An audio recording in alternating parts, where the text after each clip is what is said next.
336 BC, a 20-year-old became king of a small kingdom in northern Greece. By the time he was 30, he controlled an empire stretching from Greece to Egypt to Persia to the borders of India. He never lost a single battle, not one.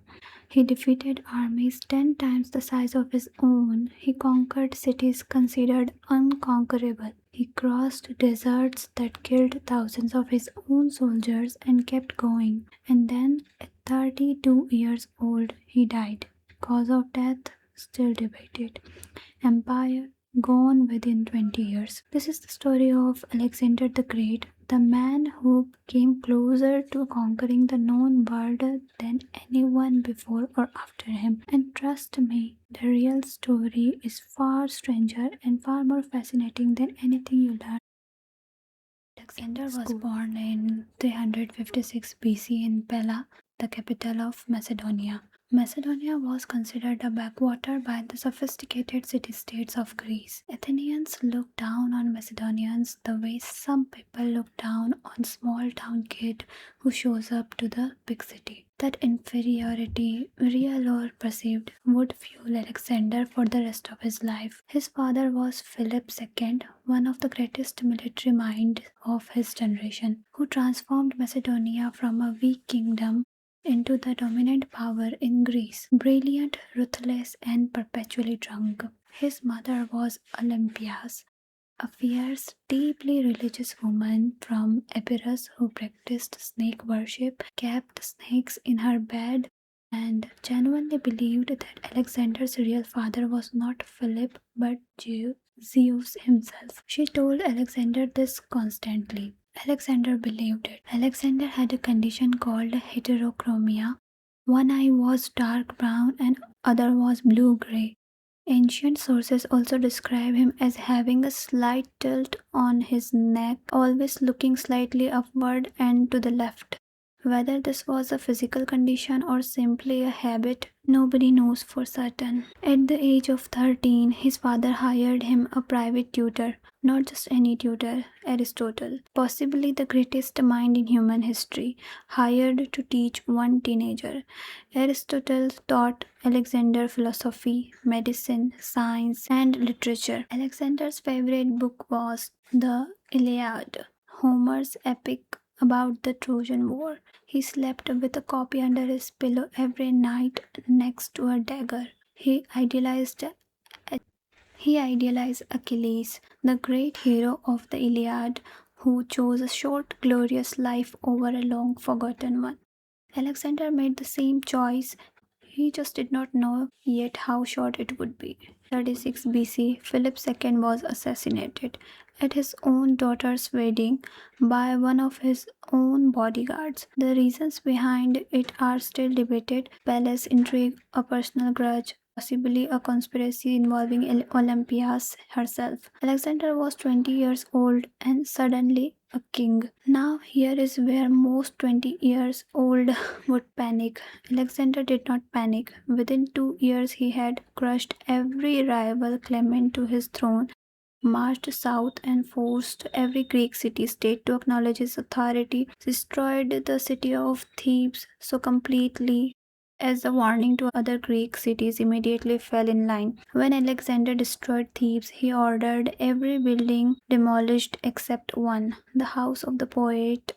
Because Alexander loved poetry that much, he was simultaneously capable of extraordinary destruction and extraordinary reverence. By 334 BC, Greece was his. The Persian Empire was the largest empire the world had ever seen. It stretched from modern-day Turkey to Egypt to Afghanistan. Its armies numbered in the hundreds of thousands. Its king Darius III commanded more wealth than most people could imagine. The Alexander, with an army of roughly 40,000 men, decided to attack it. Everyone thought he was insane. The Battle of Cranikas. Alexander's very first battle against Persia. His generals advised a caution approach. Wait, assess, plan carefully. Alexander's response was to personally lead a cavalry charge directly at the enemy center. He nearly died. An enemy soldier came within inches of splitting his skull open with an axe and was stopped at the last moment by one of Alexander's companions. Alexander's reaction to nearly dying pushed forward harder. Alexander always fought at the front of his army, always. Every major battle, he was personally in the thick of it. He was wounded seriously at least 3 times across his campaigns. For a general commanding tens of thousands of men, this was extraordinary and borderline reckless. His soldiers loved him for it. The Battle of Issus. Darius himself came with a massive army. Some ancient sources say 600,000 men, though modern historians estimate far fewer. Alexander's army was outnumbered significantly. He won anyway.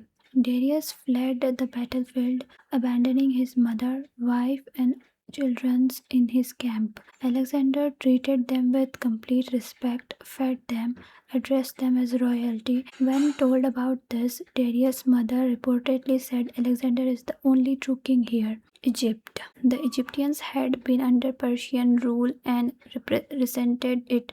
When Alexander arrived, they welcomed him as a liberator. The priest of Ammon declared him the son of God. Alexander, who already half believed he was the son of Jesus, was very comfortable with this. Alexander founded the city of Alexandria in Egypt in 331 BC. He personally walked out and marked its boundaries. That city still exists today, Alexandria, Egypt, with a population of over 5 million people. He founded roughly 20 cities named Alexandria across his campaign. Most did not survive. That one did. The Battle of Cogmilla. This was the one that ended Persia. Darius had spent months preparing. He chose a vast flat plain so his chariots when war elephants would have maximum room. He reportedly had his men level the ground beforehand to make it perfect. Alexander looked at the battlefield the night before and slept soundly. His general Parmenion reportedly could not sleep and went to check on Alexander, worried he was not taking the threat seriously enough. Alexander told him, "Of course I am calm, I have already won." The night before Gogmila, there was a lunar eclipse. Darius told him it was a bad omen.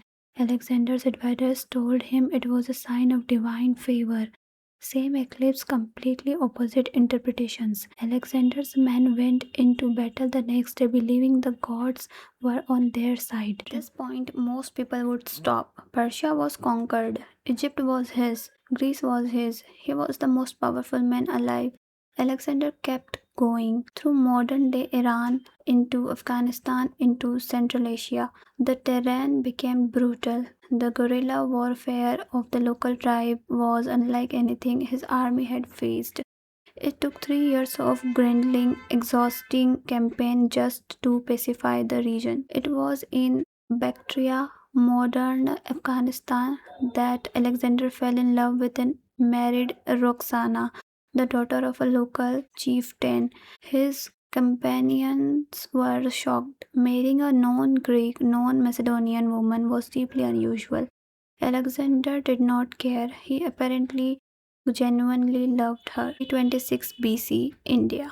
Alexander crossed the Indus River and entered the subcontinent. He faced King Porus, who commanded a formidable army including 200. Alexander had never faced war elephants before. His horses were terrified of them. He adapted his tactics on the battlefield in real time and won. After the battle, he met Porus in person. "How do you wish to be treated?" Alexander asked. Porus replied, "As a king." Alexander was so impressed, he gave Porus back his kingdom and made him an ally. But then something happened that had never happened before. His army refused to continue. They had been marching for 8 years. They were tens of thousands of kilometers from home. They were done. Alexander reportedly wept in his tent for 3 days. Then he turned back. Now, here is something most people get wrong. Alexander did not conquer India. He crossed the Indus River and fought one battle against King Porus in what is today the Punjab region of Pakistan. That is not northwestern tip of the subcontinent. The rest of India he never came close. The reason why are genuinely fascinating. Reason 1. What lay ahead terrified even his generals. Beyond the Punjab lay the Nanda Empire, one of the most powerful dynasties in Indian history. Greek sources reported that the Nanda army numbered 200,000 infantry, 80,000 cavalry, 8,000 war chariots, and anywhere between 3,000 to 6,000 war elephants. Alexander's army had faced elephants for the first time against Porus, and it shook them badly. The horses panicked. The formation broke. It took everything Alexander had to win that one battle. The idea of facing 6,000 elephants after 8 years of continuous marching was too much even for the most loyal medieval soldier. Monsoon broke them psychologically. Arrived in the monsoon broke them psychologically. Alexander arrived in India during the monsoon season. For men from Macedonia and Persia who had never experienced anything like it, the relentless rain, flooding, humidity, and diseases that came with it were demoralizing beyond description. Weapons rusted, food rotted, men fell sick in enormous numbers. Ancient sources describe the soldier weeping not from wounds but from sheer exhaustion and despair. Reason 3. His army was simply finished. These were not fresh recruits. Many of Alexander's core soldiers had been with him since Macedonia. 8-9 years of continuous campaigning across some of the harshest terrain on earth. They had crossed mountains, deserts, rivers, and jungles. They had buried friends in a dozen countries. They were done, and for the first time, Alexander could not inspire them past it. The general who delivered the news to Alexander that the army would not march further was Coenus, one of his most loyal and longest serving commanders. He told Alexander directly in front of the assembled officers that the man wanted to go home. Coenus died of illness just days later. Some ancient sources hint that Alexander was not entirely displeased about this. Alexander stood at the banks of the man who never lost a battle was stopped not by an enemy army. He was stopped by rain, by exhaustion, by the sheer crushing weight of human limits. And somewhere deep in the tent, weeping for 3 days, Alexander must have known that this was the moment his story began to end. The return journey was a disaster. Alexander chose to march back through the Jadorsan Desert, modern day Balochistan, possibly to prove it could be done, possibly as punishment for his army's refusal to continue. It nearly destroyed them. Thousands died from heat, thirst, and starvation. Some ancient sources suggest he lost more men in that desert than in all his battles combined. 323 BC, Alexander reached Babylon. He was planning his next campaign. Arabia was the target when he fell ill after a banquet.